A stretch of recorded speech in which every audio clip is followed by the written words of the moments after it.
Why are men weaker today than at any other time in history? Look around. We live in an age of endless comfort, instant gratification, and digital distraction. Food at your doorstep, pleasure on demand, safety nets at every corner. And yet, men are more depressed, more anxious, and more purposeless than ever before. Friedrich Nietzsche saw this coming more than 100 years ago. He gave this future man a name, the last man. The last man isn't a conqueror, a creator, or a leader. He isn't dangerous, ambitious, or driven by vision. No, the last man is safe, comfortable, docile. He has no higher dream, no deeper struggle, no risk. His only concern is to live a life free of discomfort. And Nietzsche warned, once society begins producing last men, strength collapses. Civilization doesn't march forward, it decays. Here's the dangerous truth.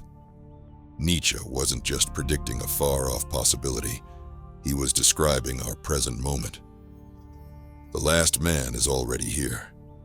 He's scrolling endlessly on his phone. He's numbing himself with cheap dopamine hits. He's choosing comfort over growth, safety over struggle. And worst of all, he thinks this makes him free. Nietzsche described the last man in his book, Thus Spoke Zarathustra. It was his dark vision of the future, a warning of what would happen when men stopped striving for greatness and settled for comfort. The last man says things like, "We have invented happiness. We have found ways to avoid pain. We no longer need heroes or leaders." On the surface, it sounds like progress, but underneath, it's death. The death of ambition, the death of strength, the death of the human spirit. The last man is not evil. He is ordinary, too ordinary. He's a man who no longer hungers for anything beyond the next meal, the next show, the next distraction. He avoids risk, avoids struggle, avoids greatness. His highest goal is to be comfortable. And Nietzsche despised this, because he saw that weakness is not just a personal issue, it spreads like a disease. When the majority of men become last men, society itself becomes weaker. It loses the fire that built civilizations, won wars, created art, and reached for the stars. Man is a rope, tied between beast and overman, a rope over an abyss. Nietzsche. In Nietzsche's eyes, life is not about avoiding the abyss. It's about walking across it. The last man refuses. He stays on the ground, safe, passive, and small. Now think about today. Men spend more hours on screens than building anything real. Physical strength is declining across generations. Comfort foods, pornography, and social media offer endless stimulation, but no fulfillment. The modern world rewards compliance and punishes risk-taking. This is Nietzsche's prophecy come true. We've built a culture where the last man is the default. He doesn't even realize he's weak because society tells him weakness is normal. The tragedy? Most men will stay here. They will never break out, because breaking out requires struggle. It requires sacrifice, risk, and self-overcoming, the very things the last man avoids at all costs. But Nietzsche believed there would always be a few, a rare few, who reject this fate. Men who see through the illusion of comfort. Men who refuse to stay weak. And those men, he believed, would become something new. The Overman. But before we reach that vision, we need to understand what keeps most men trapped in weakness. Because the last man isn't just a character in a book. He is the man inside you every time you choose comfort over growth. The dangerous truth is this. The last man isn't out there. He's already in you. And unless you fight him, he will win.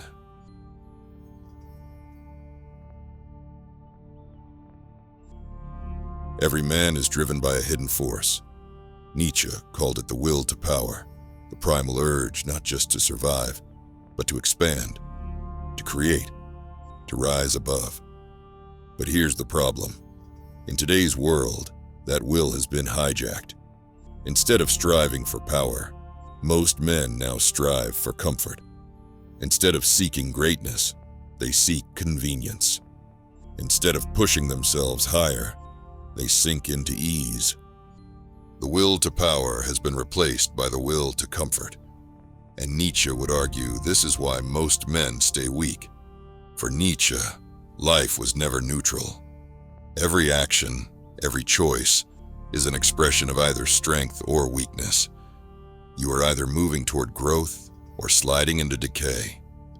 The will to power is not about dominating others. It's about transcending yourself, becoming stronger, sharper, more capable.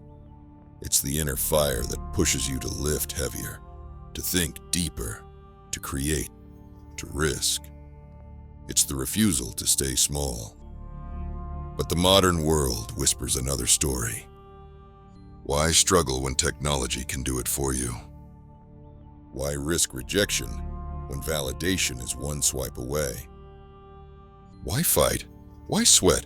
Why push when you can stay comfortable? And millions of men have bought into this lie. The result? A generation addicted to ease. Men who choose Netflix over discipline. Men who choose scrolling over creation. Men who choose convenience over challenge. This is what Nietzsche feared most, the replacement of the will to power with the will to comfort. Because comfort feels harmless, but it is poison in disguise. Think about it. Comfort tells you, stay here, you've earned it, don't push further. And so you plateau. You grow weaker, not stronger. You become less of a man, and not more. What does not kill me makes me stronger. Nietzsche. But comfort never lets you get close to death, to risk, to pain, which means it never lets you get close to strength. Nietzsche understood that greatness comes from resistance. Just as muscles grow through tension and tearing, the spirit grows through hardship and risk.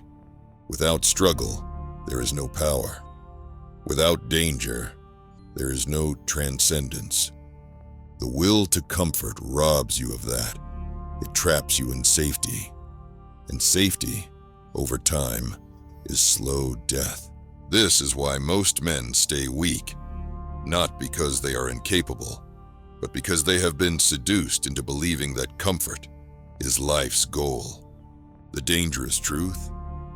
Comfort is not life's goal.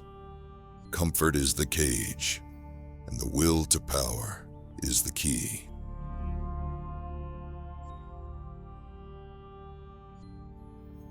Nietzsche's philosophy wasn't soft. He believed existence itself is a battlefield. To live is to fight against resistance, chaos, and suffering. And it is only in this fight that strength is born. When a man faces struggle, he grows. When a man avoids struggle, he withers. To live is to suffer. To survive is to find some meaning in the suffering. Nietzsche. Modern society has done everything possible to remove struggle. Machines do our labor. Apps handle our problems. Social systems soften the blows of failure. Entertainment numbs the pain of boredom. But in killing hardship, we have also killed growth. Think about the strongest men in history. Warriors, inventors, leaders, philosophers. Their greatness didn't come from comfort. It came from resistance, from wars, from poverty, from exile, from rejection, from pain. The struggle was the furnace that burned away weakness and revealed strength. Now compare that to today. A man wakes up, scrolls on his phone, eats food delivered to his door, works a job that demands little of his body or spirit, numbs his evenings with streaming or games, and then wonders why he feels empty. It's because he has been robbed of struggle. He has no mountains to climb, no real resistance to test himself against. His life has been padded, softened and dulled, until nothing in it demands greatness. Nietzsche would call this spiritual castration, because when the struggle dies, so does the man. Here's the paradox. Men think they want comfort, but what they truly need is resistance. Just like the body atrophies without weight, the soul atrophies without struggle. And that's why Nietzsche saw modern comfort as a danger worse than war. War, for all its horror, forces growth. Comfort, for all its sweetness, breeds decay. This is why most men today are restless. Deep down, they sense the truth. Life without struggle feels meaningless. The lesson: if you want to escape weakness, you cannot avoid suffering. You must choose it. You must embrace the pain, the discipline, the challenge. Because in Nietzsche's words, what does not kill you makes you stronger, and what never tests you makes you nothing at all.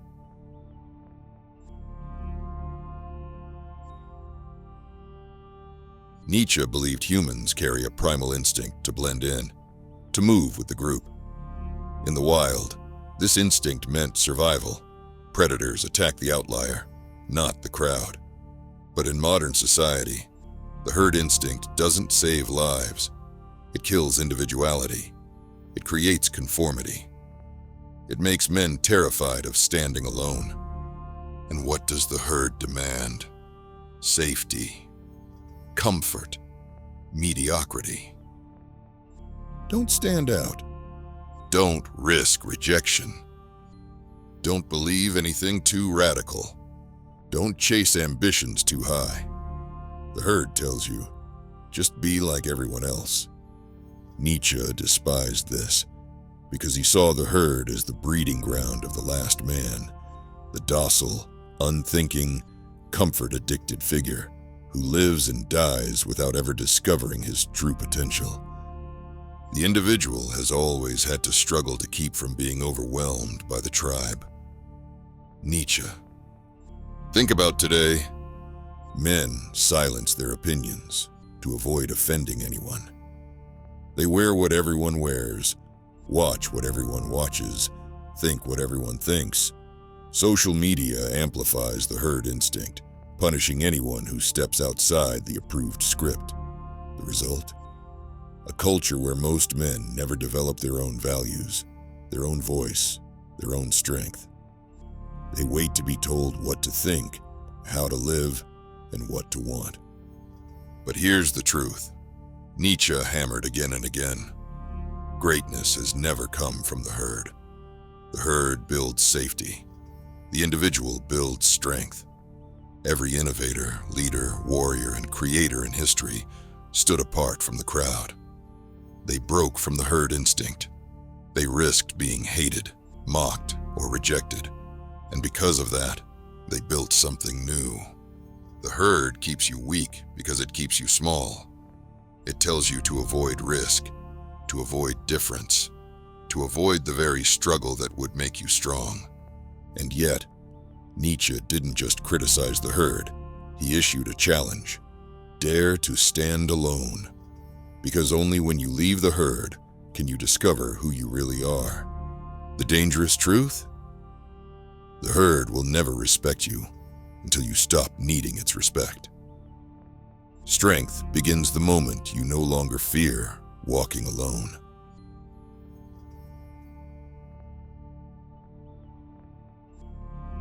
Once upon a time, men lived by ideals that demanded strength. The warrior who defended, the protector who sacrificed, the builder who created, the leader who bore the weight of responsibility. These ideals weren't just roles, they were blueprints. They gave men something higher to aim at, something that pulled them upward, beyond comfort and into greatness. But in modernity, those ideals collapsed. They weren't replaced with something stronger. They were replaced with nothing. And in that vacuum, men drift into weakness. Nietzsche saw this collapse coming with the death of God. For centuries, masculine ideals had been rooted in religion, myth, and tradition. Men were expected to strive toward courage, sacrifice, discipline, and honor, not because it was easy, but because it was demanded by something higher. But as modernity tore down religion, tradition, and myth, it left men with no higher calling. Without ideals to strive toward, men defaulted to the lowest goal of all: comfort. Man cannot endure his own littleness unless he can interpret it in terms of something greater. Nietzsche. Without something greater, modern men are left aimless. Instead of protectors, they become passive bystanders. Instead of warriors, they become consumers of entertainment. Instead of leaders, they become followers of trends. Think about it. What does the modern world tell men to be? Not strong, not disciplined, not dangerous in the noble sense. It tells men to be safe, harmless, inoffensive. This is why Nietzsche's prophecy feels so alive today. The old masculine ideals, courage, mastery, resilience, have been mocked, dismantled, and stripped of their power. And what's left? A soft generation of men searching for meaning, drowning in anxiety, numbing themselves with distractions, while society tells them, that's okay. Just be comfortable. Just be normal. Just blend in. But here's the paradox Nietzsche understood. Men do not find meaning in comfort. They find it in striving towards something higher. They need ideals that demand greatness, that force them to rise, that test their spirit against difficulty. When those ideals collapse, men collapse with them. And we are living in the ruins of that collapse right now. This doesn't mean men must return to the exact ideals of the past, but it does mean they must create new ones. Nietzsche called this the birth of the overman, the man who forges his own values, his own ideals, his own path. Because without ideals, men stay weak, but with them, they awaken to strength.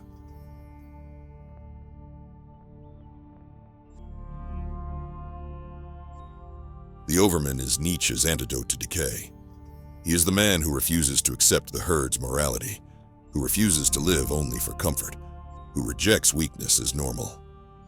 Instead, he lives by three principles. Self-creation. The overman doesn't inherit values. He forges them. He doesn't ask, "What should I do?" He declares, "This is what I will do." He takes responsibility for shaping himself, even if it means walking alone. Embrace of struggle. The overman seeks resistance, not ease. He trains his body, disciplines his mind, tests his spirit. He knows that without pain, there is no growth, so he welcomes it. Life as art. Nietzsche believed the overman treats life itself as a creation. He doesn't just exist, he expresses, he builds, he leaves behind something greater than himself. Man is something to be surpassed. Nietzsche. This is the dangerous truth Nietzsche wanted men to see. You cannot escape weakness by avoiding struggle. You can only escape it by overcoming yourself. So how does this look in practice? The man who refuses to stay soft, who builds discipline day by day. The man who chooses creation over consumption, vision over distraction. The man who stands apart from the herd and accepts the loneliness of leadership. The overman is not given to you by society. He is carved out of your own blood, sweat, and resistance. Most men will never take this path. They will stay the last man, comfortable, weak, ordinary. But for the rare few who dare, Nietzsche believed they could become the bridge to a new kind of humanity.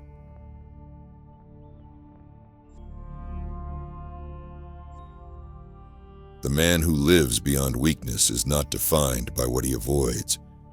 He is defined by what he creates.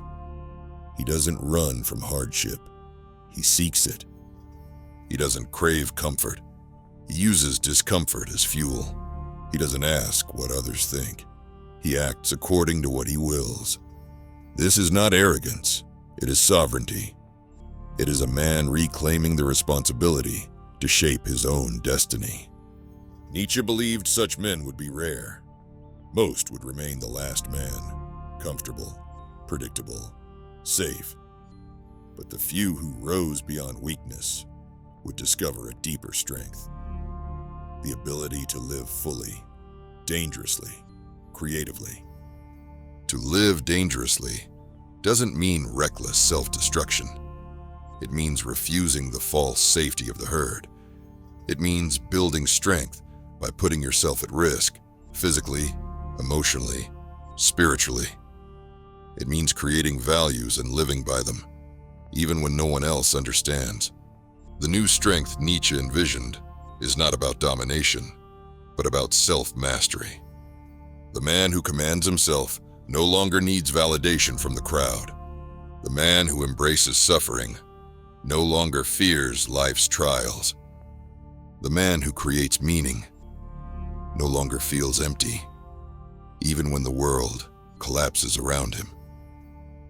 And the most dangerous truth Nietzsche left us with is this: most men will never choose this path. They will stay weak, addicted to comfort, trapped in mediocrity. The choice is yours. Subscribe and share for more.